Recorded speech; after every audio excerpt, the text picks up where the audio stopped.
Հավատա, որ հավատում ես։ Գլուխ 1. Հավատքով մենք գիտենք, որ աշխարհները ստեղծվել են Աստծո խոսքով, այնպես որ տեսանելիները անտեսանելիից է եկել։ Եբրայեցիների 11:3. Երբ գիտեք այս համարը, դուք գիտեք հավատի ինչուն։ Սկզբում, ասվում է Ծննդոց 1:1, Աստված ստեղծեց, ինչպես նա ստեղծեց։ Մեր տեքստում ասվում է, որ աշխարհները ստեղծվել են Աստծո խոսքով։ Նա ստեղծեց դրանք հավատքի խոսքով։ Աստված ասաց. «Թող լինի», եւ այդպես եղավ։ Հավատ կար Աստծո խոսքերի մեջ։ Սուրբ գրությունից մենք գիտենք, որ Հիսուսի խոսքերի մեջ հավատք կար։ Մարկոս 11:12-14 եւ 20-23։ Կարդում ենք. Եվ հետևյալ օրը, երբ որ Բեթանիայից դուրս էր գալիս, նա սովեց, եւ հեռվանց մի թզի ծառ տեսնելով, որ տերևներ ուներ, գնաց, թե արդյոք նրա վրա մի բան կգտնե, եւ երբ որ եկավ, մի բան չգտավ, բայց միայն տերևներ, որովհետեւ թզի ժամանակ չէր։ Հիսուս պատասխանեց եւ ասեց նրան.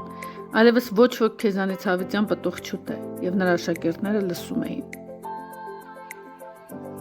20-22 Եվ առավոտվանց անցնելից տեսան այն թզի ծառը արմատից չորացած։ Եվ Պետրոսը հիշելով ասաց նրան. «Ռաբբի, տես այն թզենին, որ անիծեցիր, չորացավ»։ Եվ Հիսուսը պատասխանեց եւ ասեց նրանց. «Աստծո հավատքն ունեցեք, որովհետեւ ճշմարիտ ասում եմ ձեզ, թե ով որ այս սարին ասե վեր կաց եւ ծովն ընկիր, եւ իր սրտումը չի երկմտե, բայց հավատա, թե ինչ որ ասում է, կլինի նրան եւ ինչ որ ասե»։ Ուշադրություն դարձրեք Հիսուսի խոսքերին։ Ունեցեք Աստծո հավատը, այսինքն Աստծո հավատ։ Հիսուսը օգտագործեց թզենին ցույց տալու համար, որ Աստծո հավատն ունի, ապա աշակերտներին եւ մեզ եւ ասաց. «Դուք նույն հավատն ունեք»։ Այնուհետև Հիսուսը շարունակում է. եթե ինչ-որ մեկն ասում է եւ իր սրտում չի կասկածում, բայց հավատում է, որ այն իրականություն կդառնա իր խոսքերի համաձայն, իր ասածը կլինի իր համար։ Հիսուսը նշեց, որ նա ունի Աստծո հավատը, եւ նա խրախուսեց իր աշակերտներին նման հավատ գործադրել եւ նաեւ ասաց, որ դա հնարավոր է ցանկացած հավատացյալի համար։ Ինչու Հիսուսն ասաց, եթե ինչ-որ մեկն ասում է։ Ինչու նա չասաց, եթե իմ աշակերտներից որևէ մեկն ասում է կամ եթե իմ հետևորդներից որևէ մեկն ասում է, ոչ, նա ասաց, եթե ինչ-որ մեկը, այսինքն ցանկացած մեկը։ Բանն այն է, որ բոլոր մարդիկ հոգևոր էակներ են։ Մենք ապրում ենք մարմնի մեջ, բայց հոգևոր էակներ ենք։ Մեր սիրտը մեր հոգին է։ Այդ պատճառով ասում է Հիսուսը. եթե մեկը խոսում է եւ չի կասկածում իր սրտում, ժամանակին դա անհանգստացնում էր ինձ, երբ տեսնում էի, որ անհավատներն արդյունք են ստանում, բայց եկեղեցու անդամներս ոչ։ Բայց հետո պարզ դարձավ ինձ. նրանք գործում էին Աստծո օրենքի համաձայն, հավատի օրենքի ըստ։ Մարկոս 11:23-ում գրված է. որովհետև ճշմարիտ եմ ասում ձեզ, եթե ինչ-որ մեկը ասում է, որտեվ ճշմարիտ եմ ասում ձեզ, եթե ով որ այս սարին ասե վեր կաց եւ ծովն ընկիր, եւ իր սրտում չերկմտի, բայց հավատա, թե ինչ որ ասում է, կլինի նրան, կլինի ինչ որ ասե։ Երբեմն մտածել եք, հավատում եք, որ հավատում եք ձեր ասածին։ Ակնհայտ է, որ Աստված վստահ է, որ նա ունի աստվածային հավատ, քանի որ նա ասաց հավատքի խոսքերը, եւ ամեն ինչ դարձավ նրա խոսքերի համաձայն։ Ակնհայտ է, որ Հիսուսը չէր կասկածում իր հավատքին, քանի որ հրամայեց թզենիին եւ դա տեղի ունեցավ։ Այլ կերպ ասած, հավատալ քո իսկ խոսքին նշանակում է վստահ լինել, որ հավատը բնակվում է քո սրտում։ Հասկացեք, Աստծուց ինչ-որ բան ստանալու համար պետք է վստահ լինեք, որ հավատք ունեք։ Ձեր համար ավելի հեշտ կլինի ընդունել ձեր հոգու հանդեպ հավատը, եթե բարձրաձայն ասեք, ես հավատում եմ, որ հավատում եմ։ Շարունակեք արտասանել այս բառերը, մինչև ձեր սիրտը շտկի դրանք։ Գիտեմ, որ դա արտասանելիս տարօրինակ է հնչում։ Ձեր միտքը միշտ ընդվզում է դրա դեմ, բայց դա ոչ թե ձեր մտքի, այլ ձեր սրտի հավատքի մասին է, ինչպես Հիսուսն ասաց, եւ նա չի կասկածի իր սրտում։ Գլուխ 2 Աստված նախընտրածներ չունի։ Ինչու մարդիկ չեն հավատում իրենց սեփական հավատքին։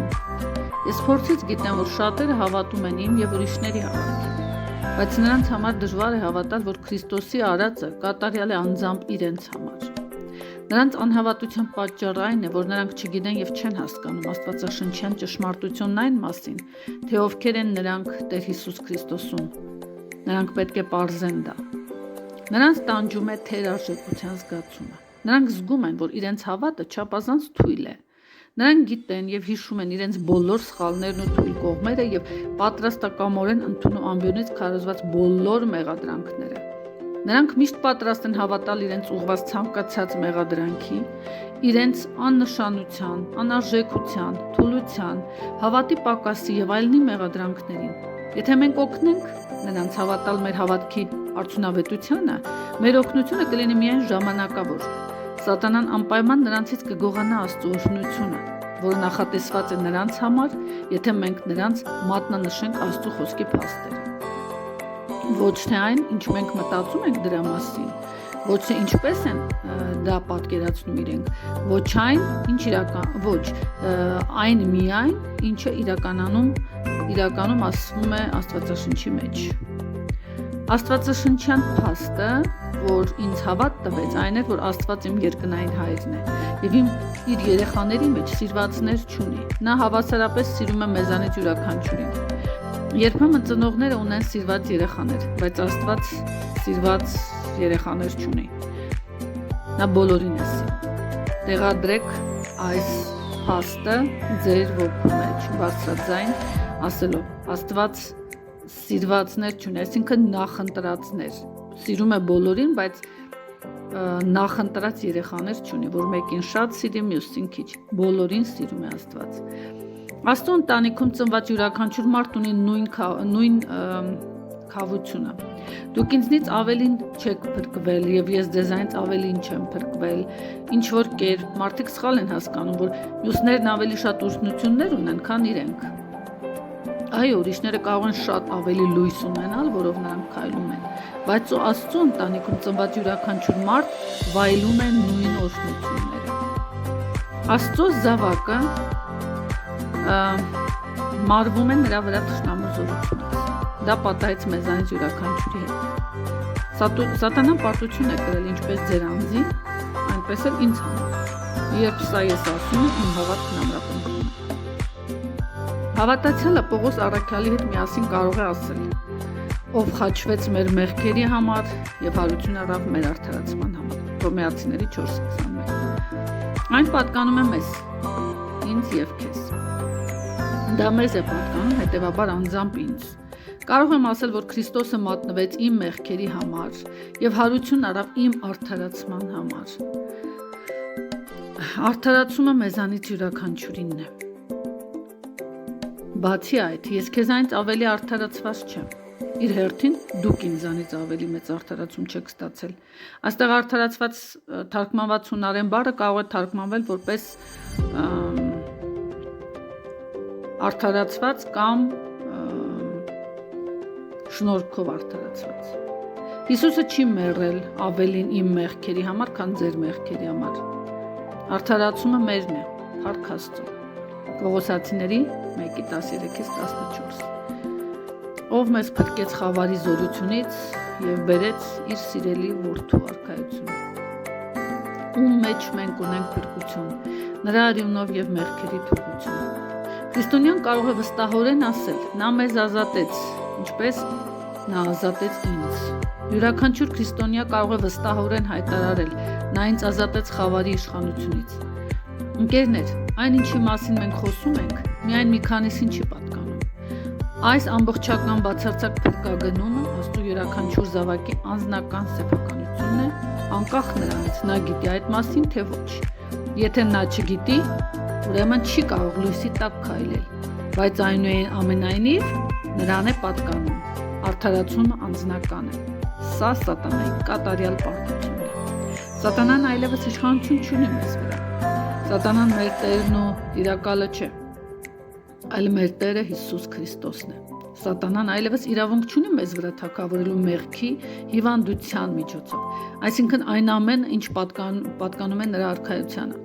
Փրկությունը մեզանից յուրաքանչյուրինն է, դա իմն է եւ քո սեփականությունը։ Ձեր հավատն ամրապնդելու համար բարձրաձայն ասեք. սա իմ անձնական սեփականությունն է, սա իմ փրկագնումն է, այն պատկանում է ինձ։ Տեսնում եք, Քրիստոսը դարձել է մեր փոխարինողը, նա գրավեց մեր տեղը։ Այս ճշմարտությունը հաճախ ընկնում է խուլականջների մեջ, քանի որ մենք այդքան էլ տեղեկացված չենք։ Անկախ նրանից մենք պետք է հավատանք դրան։ Գլուխ 3. Ինչպես կարող ես հաղթահարել սատանայի հարձակումները։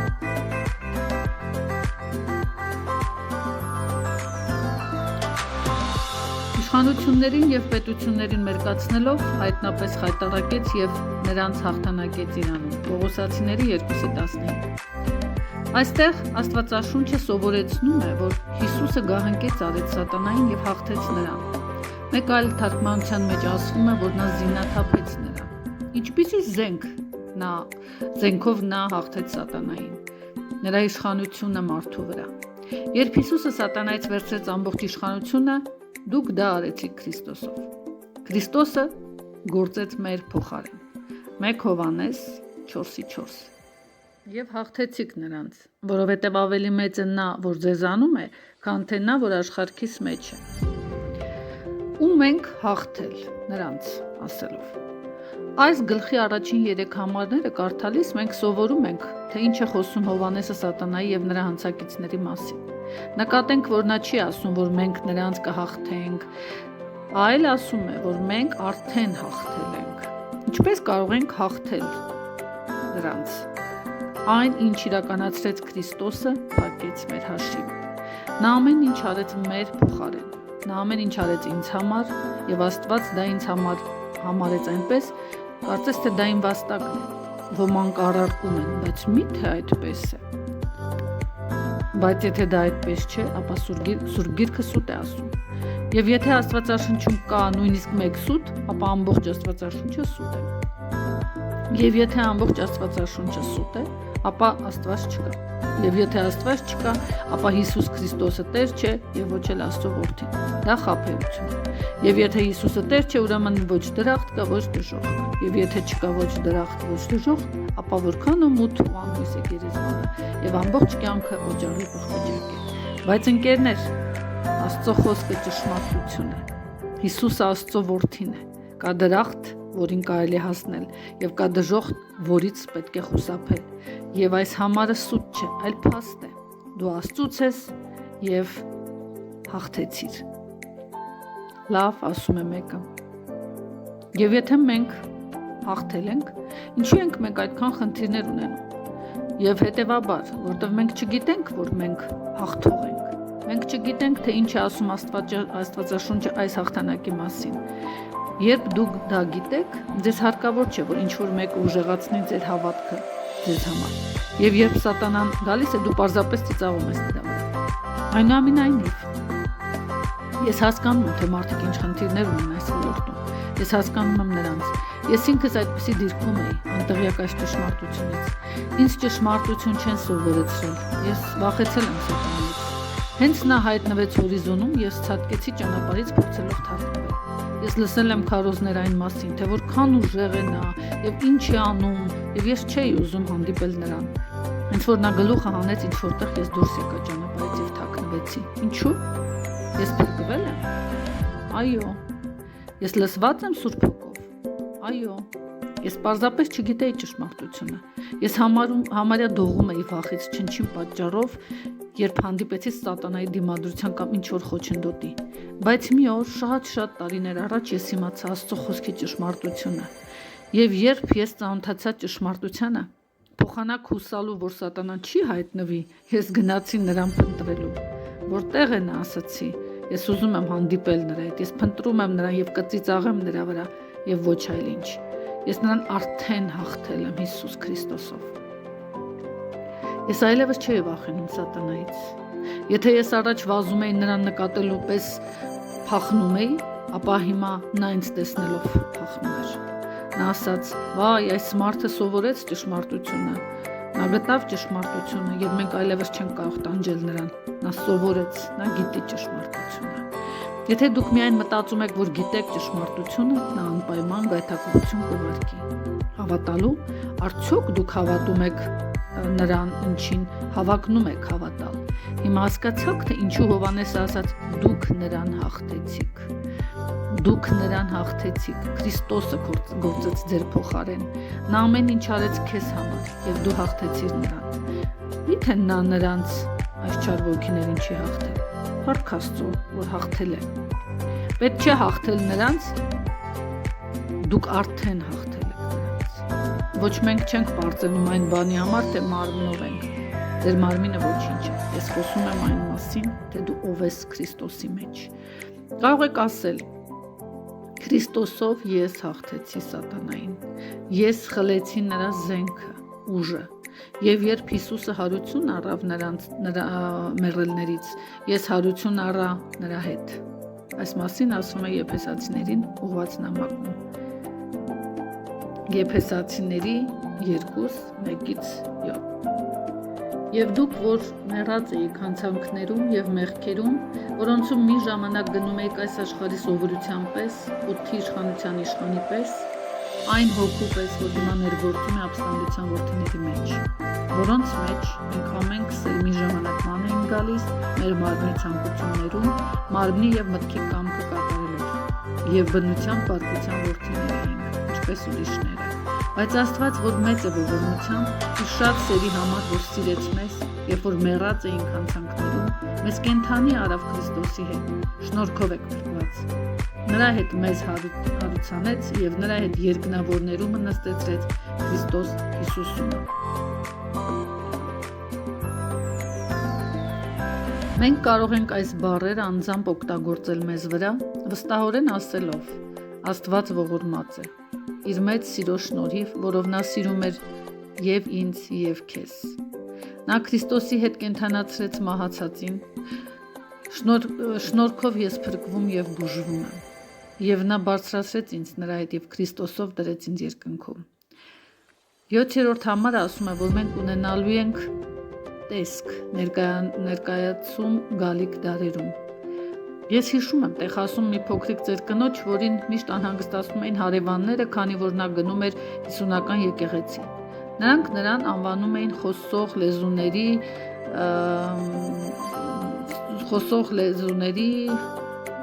եւ այլ բառերով էին նկարագրում եւ ենթարկում էին հարձակումների։ Մի օր այս կինը գնաց եկեղեցի, եկեղեցի հագնված, նա գլխարկ դրեց։ Այն ժամանակ չէր համարում, որ կինը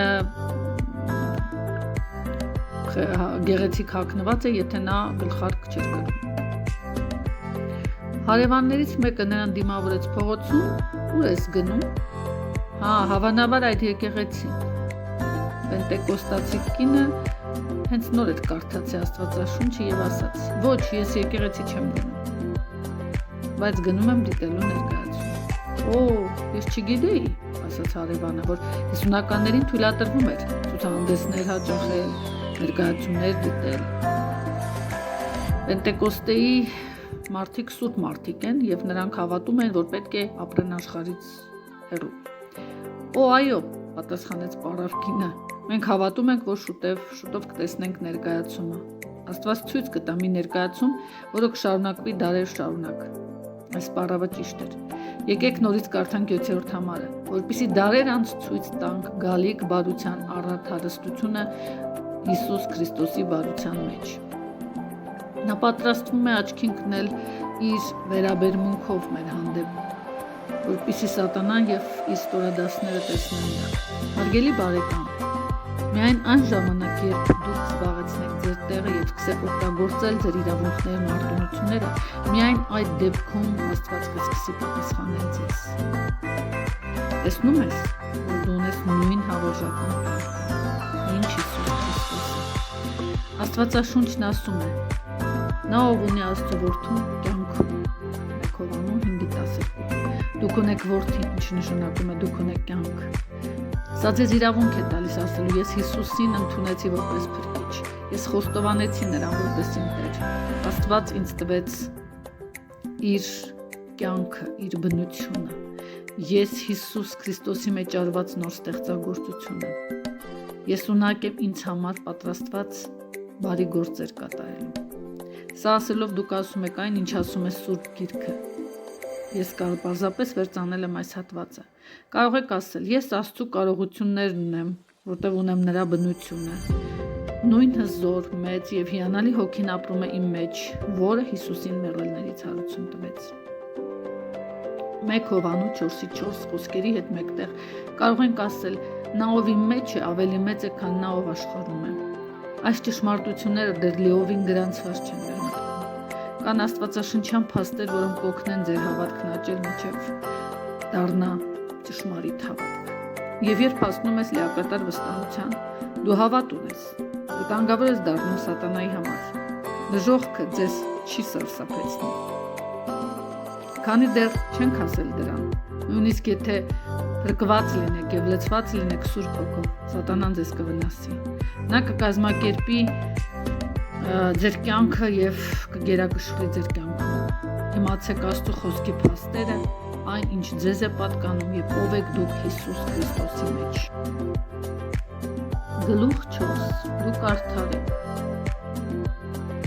Որովհետև Աստված նրան, որ մեղք չգիտեր, մեզ համար մեղք արավ, որ մենք Աստծո արդարությունը լինենք նրանում։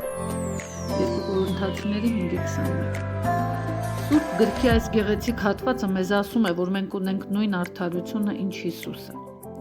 Անհատականացնելու համար այս խոսքերը մենք կարող ենք վերցնել այս հատվածը։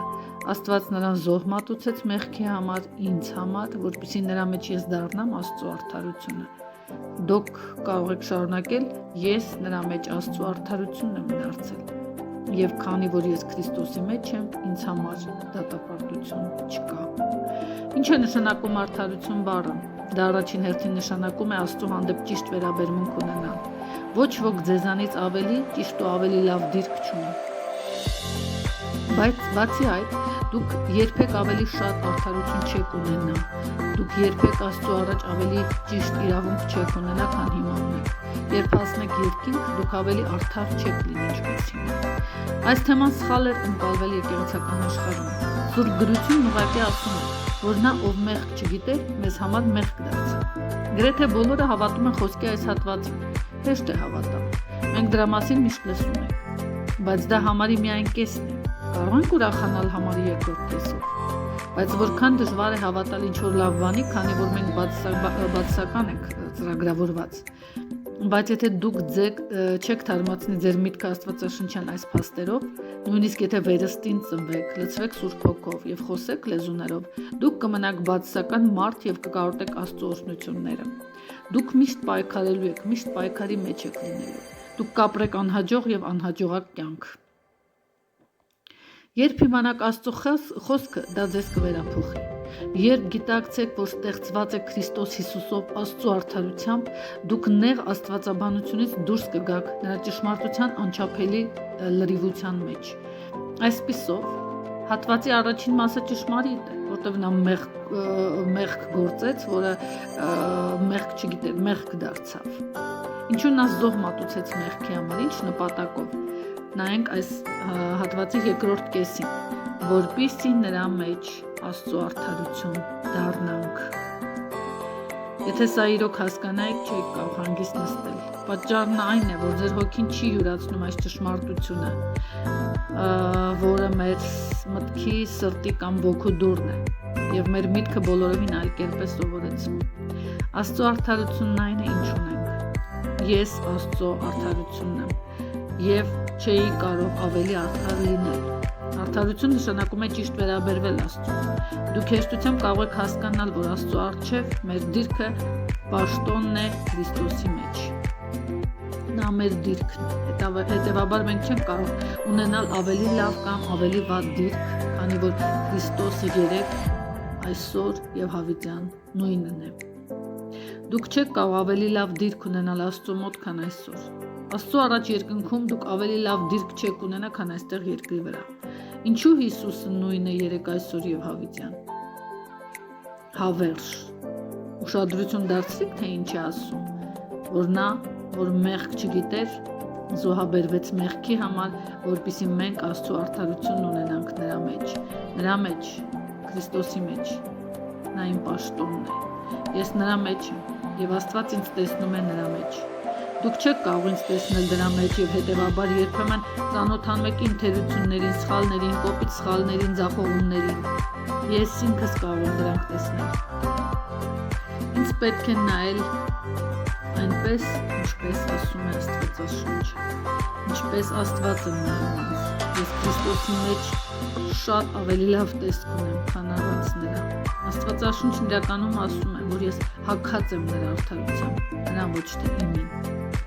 Արդարություն նշանակում է ավելին, քան պարզապես ճիշտ լինել Աստծո նկատմամբ։ Արդարությունը ձեզ եւ ինձ արտոնություն է տալիս կանգնել Հոր Աստծո առջև այնպես,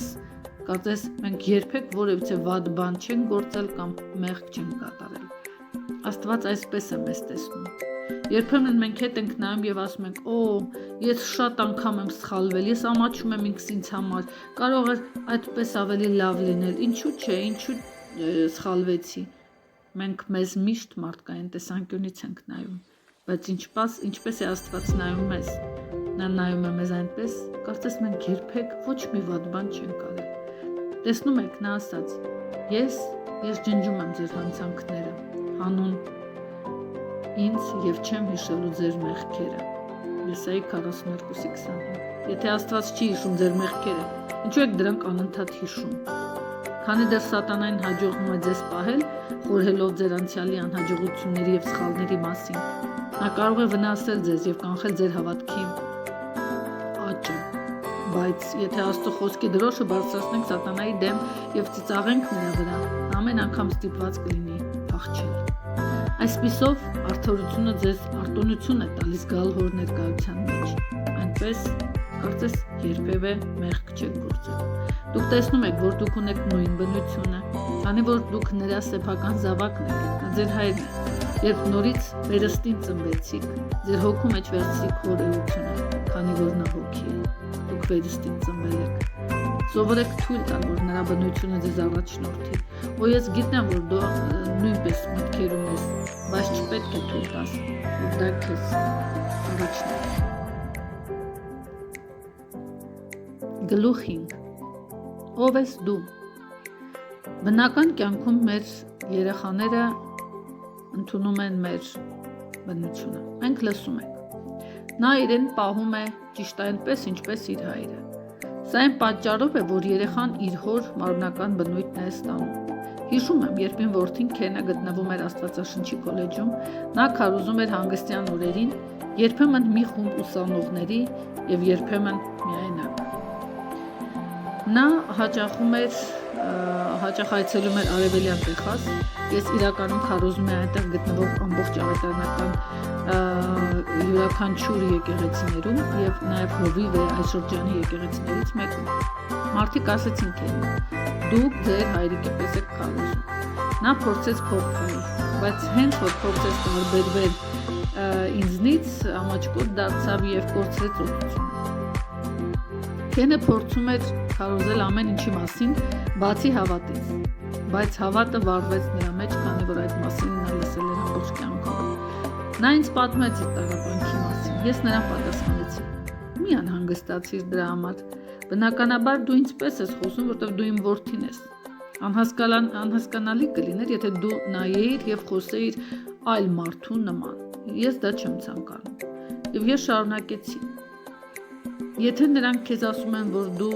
քո հայրիկի պես ես քարոզում, ապա փառք Աստծուն։ Սա նրան ազատեց։ Մեր զրույցից հետո նա դեն նետեց իր այդ կոմպլեքսները եւ սկսեց քարոզել հավատք։ Եվ օծությունը վերադարձավ նրա մոտ։